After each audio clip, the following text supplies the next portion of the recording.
کہ امت کے ضعیفوں کی مدد کو آ گیا ہادی، نہ ہتھوں کو سہارا مل گیا دستے پیمبر سے، زمانہ گونج اٹھا نعرہ اللہ اکبر سے، فضا میں ہر سمت لہرا گیا اسلام کا جھنڈا، برائے اہل عالم امن کے پیغام کا جھنڈا۔ حضور مصلی سے اٹھ کر میدان میں آ گئے، فرماتے ہیں کہ میں نے دیکھا کہ کافروں پر سب سے بڑھ کر جو آگے حملہ کرتا تھا وہ اللہ کے رسول صلی اللہ علیہ وسلم۔ حضور بڑھ بڑھ کے حملہ کرتے تھے اور فرمایا قوموا الی الجنہ عرضها السماوات والارض، نکلو اس جنت کی طرف جس کی چوڑائی زمین و آسمان کے برابر ہے۔ حضور یہ پڑھتے جا رہے تھے قوموا الی الجنہ، بڑھو بڑھو جنت کی طرف۔ ایک صحابی تھے اللہ اکبر، وہ کہنے لگے بخن بخن یا رسول اللہ عرضها السماوات والارض، واہ واہ حضور کیا جنت کی چڑھائی زمین و آسمان کے برابر ہے؟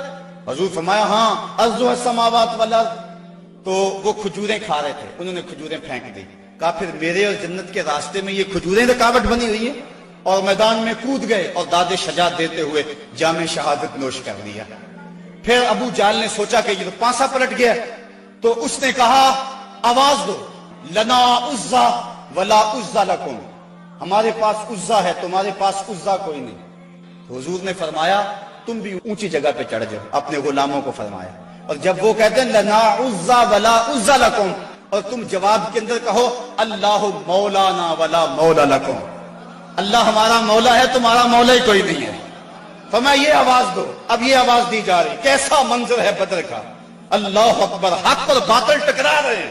اللہ نے بھی اس دن کو یوم فرقان کہہ کے پکارا، حق اور باطل ٹکرا رہے ہیں۔ حضرت عبد الرحمن بن عوف رضی اللہ تعالیٰ عنہ فرماتے ہیں، عشرہ مبشرہ میں سے فرماتے ہیں میں کھڑا تھا کہ دو لڑکے آ گئے، نو عمر، کہنے لگے چچا ابو جہل کو جانتے ہیں؟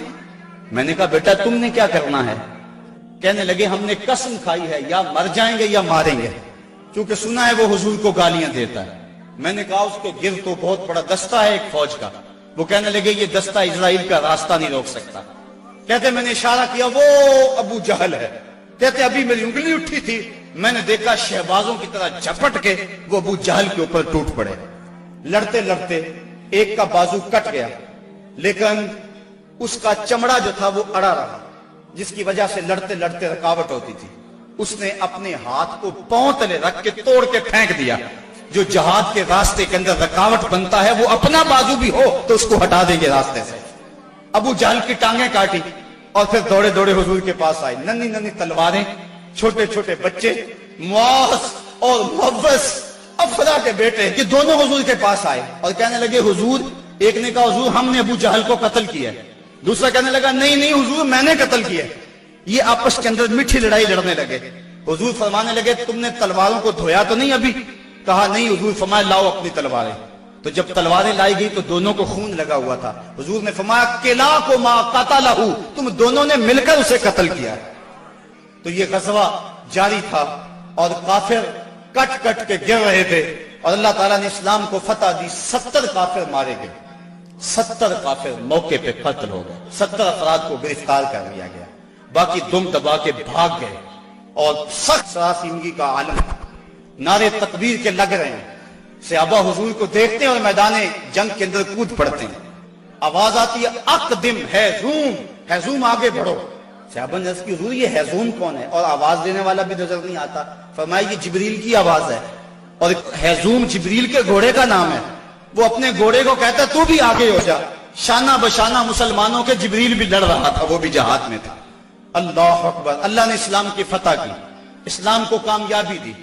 اللہ کے محبوب علیہ السلام نے اللہ کا شکر ادا کیا اور لڑتے لڑتے کئی مناظر آئے۔ حضرت عکاشہ کی تلوار ٹوٹ گئی تو وہ حضور کی خدمت میں حاضر ہوئے، حضور تلوار ٹوٹ گئی ہے، تو حضور کے ہاتھ میں ایک ڈنڈا تھا وہی اس کو دے دیا۔ فرمایا قاتل بہذا یا عکاشہ، عکاشہ اس کے ساتھ لڑو۔ کہتے ہیں جب یوں لہرایا تو وہ لوہے کی تلوار بن گئی اور ساری زندگی حضرت عکاشہ کے ساتھ وہ تلوار رہی۔ حضرت قتادہ کہتے ہیں کہ میرے یہاں تیر لگا آنکھ کے قریب اور آنکھ کا ڈیلا باہر آ گیا۔ میں حضور کی خدمت میں حاضر ہوا، حضور نے اپنا لعاب لگایا اور جہاں وہ ڈیلا تھا وہیں رکھ دیا۔ وکان اللہ یدری ایو عینیہ اصیبت، حضرت قتادہ کو پتہ نہیں چلتا تھا کہ آنکھ خراب کون سی ہوئی تھی، یعنی دونوں کی روشنی ایک جیسی تھی اور کوئی نشان بھی باقی نہیں رہا تھا۔ یہ حضور کے لعاب کی برکتیں تھیں۔ اللہ نے اسلام کو فتح دے دی۔ حضور علیہ السلام 3 دن وہاں قیام فرمایا۔ قیام فرمانے کے بعد حضور وہاں چلے، راستے میں ایک جگہ پہ حضور نے پڑاؤ کیا تو جبریل آ گئے، اور جبریل نے کہا رضیتا یا رسول اللہ، حضور آپ راضی ہوئے ہیں کہ نہیں ہوئے ہیں؟ حضور نے فرمایا میں راضی ہو گیا ہوں۔ کہا مجھے اللہ نے کہا ہے کہ میرے محبوب سے پوچھ کر آنا ہے، اگر اجازت دے تو آنا ہے، تو میں اجازت چاہتا ہوں۔ حضور فرمایا چلے جاؤ۔ حضور نے حضرت عبداللہ بن رواحہ اور حضرت زید بن حارثہ رضی اللہ تعالی عنہما کو کہا تم ذرا آگے چلے جاؤ اور اہل مدینہ کو خبر دو کہ اللہ نے اسلام کی فتح عطا فرمائی۔ یہ آگے آگے چلے گئے، حضرت عبداللہ بن رواحہ اور حضرت زید بن حارثہ، اور جا کے لوگوں کو کہا لوگوں مجدہ باد، مبارک ہو، ابو جہل قتل ہو گیا، امیہ قتل ہو گیا، ولید قتل ہو گیا، عتبہ قتل ہو گیا، شیبہ قتل ہو گیا، ابو البختری قتل کر دیا گیا، ان کے بڑے بڑے سردار قتل کر دیے گئے، اللہ نے اسلام کو فتح دے دی۔ 70 ان کے قتل ہوئے اور 14 مسلمانوں کے شہید ہوئے، 13 موقع پہ اور 1 راستے میں۔ اب منافق تو کہہ رہے تھے اتنی بڑی قوم سے ٹکرانا یہ ان کے بس کی بات ہی نہیں ہے، ان کے پاس تو کھجوروں کے ڈنڈے تھے، تلواریں بھی کن تھی، یہ کیسے لڑے ہوں گے؟ وہ کہنے لگے غلط کہتے ہو، غلط کہتے ہو، تمہاری عقل کو کچھ ہو گیا ہوا ہے۔ بلکہ ایک منافق نے کہا کہ زید بن حارثہ جس اونٹ پہ سوار ہیں وہ تو حضور کا ہے، اس کا مطلب ہے کہ حضور نہیں ہے، یہ ان کے اونٹ پہ بیٹھا ہوا ہے۔ حضرت اسامہ بن زید کہتے ہیں کافروں نے اتنا پراپیگنڈا کیا منافقوں نے کہ مجھے بھی شک ہو گیا۔ میں نے اپنے باپ سے پوچھا کہ ابا جی واقعی مسلمانوں کو پتہ ہوئی ہے؟ تو میرے باپ نے کہا بیٹا کیا کہتے ہو، اللہ نے اسلام کے جھنڈے گاڑ دیے ہیں۔ اللہ اکبر۔ حضرت عاصم بن عدی کہتے ہیں میں نے حضرت عبداللہ ابن رواحہ کو ایک طرف کیا، میں نے کہا احقن ما تقول یا ابن رواحہ، اے رواحہ کے بیٹے جو تم کہتے ہو حق کہتے ہو؟ انہوں نے کہا ای واللہ، اللہ کی قسم ایسا ہی ہوا ہے، ایسا ہی ہوا ہے۔ کافر بھاگ گئے، اللہ نے اسلام کو فتح دے دی۔ کہتے ہیں کہ جب انہوں نے یہ گواہیاں دی تو جو بچے تھے نا مدینے میں وہ باہر گلیوں میں نکل آئے اور اونچی اونچی آواز کیا لگاتے تھے؟ وہ کہتے تھے قتل ابو جہل الفاسق، وہ فاسق ابو جہل قتل کر دیا گیا، قتل کر دیا گیا۔ اور اب وہ تیاریاں کرنے لگے حضور کے استقبال کی۔ آقا کریم جب تشریف لائے وہ منظر مدینے کا دوبارہ تازہ ہو گیا، اور آج میں اس کو مختلف کتب سیر سے پڑھ رہا تھا، کیسا وہ خوبصورت منظر کہ جب حضور تشریف لائے حضور کے چہرے پہ طمانیت کا نور تھا، چہرہ چمک رہا تھا، اور جب حضور نے قدم مدینے میں رکھے تو بنو نجار کی وہی بچیاں دف لے کر آ گئی، اور انہوں نے چھتوں کے اوپر چڑھ کر وہی گیت جب حضور آئے تھے تو گایا تھا، آج پھر ان کی زبان پہ ہے طلع البدر علینا من ثنیۃ الوداع وجب الشکر علینا ما دعا للہ دائی، کہ وہ دیکھو چاند طلوع ہو گیا وداع کی پہاڑیوں سے، وہ دیکھو چاند چڑھ گیا ہے۔ اور حضور یوں تشریف لائے مدینہ کے اندر، اللہ نے اسلام کی عظمت کے جھنڈے گاڑ دیے، اور اس دن کو میرے رب نے بھی یوم فرقان کہہ کے پکارا۔ 22 رمضان کو حضور نے مراجعت فرمائی، اور جمعے کا دن تھا جب حضور مدینہ شریف پہنچے۔ اللہ تعالیٰ نے اسلام کو فتح دے دی، مٹھی بھر جماعت، 313 افراد، اور ان کے بدن کے اوپر چیتھڑے تھے، بلکہ عمیر بن وہب یہ ابو جہل کا جاسوس تھا، اس نے کہا جا مسلمانوں کی تعداد دیکھ کر آ کتنی ہے۔ عمیر بن وہب جب واپس پلٹا تو اس نے طلاع دی کہ میں نے خوب وادیاں ٹیلے دیکھے ہیں، کمک بھی پیچھے موجود نہیں، وہ صرف 3 اونٹ کھا سکیں گے، یعنی صرف ان کی اتنی تعداد ہے۔ ابو جہل کہنے لگا پھر تو 300 کے آگے پیچھے، کہا ہاں، کہا ان کے پاس اسلحے بھی بڑے تھوڑے ہیں، بدن پہ جو کپڑے ہیں ان کو پیبند لگے ہوئے، پیٹ بھی ان کے کمر سے جڑے ہوئے ہیں۔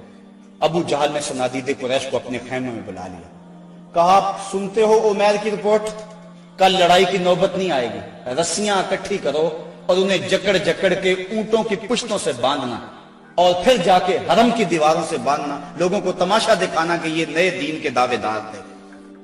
جب صنادید قریش کو بلا کر یہ رعونت بری بات ابو جہل نے کہی تو عمیر جو مسلمانوں کو دے کر آیا تھا اس نے جو جملہ کہا وہ سنیے۔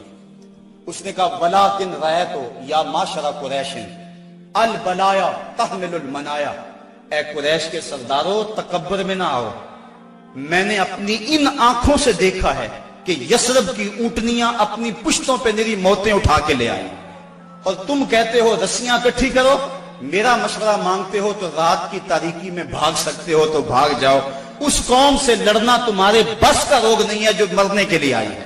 اور میں نے زخمی سانپوں کی طرح انہیں پیچ و تاب کھاتے ہوئے دیکھا ہے، واللہ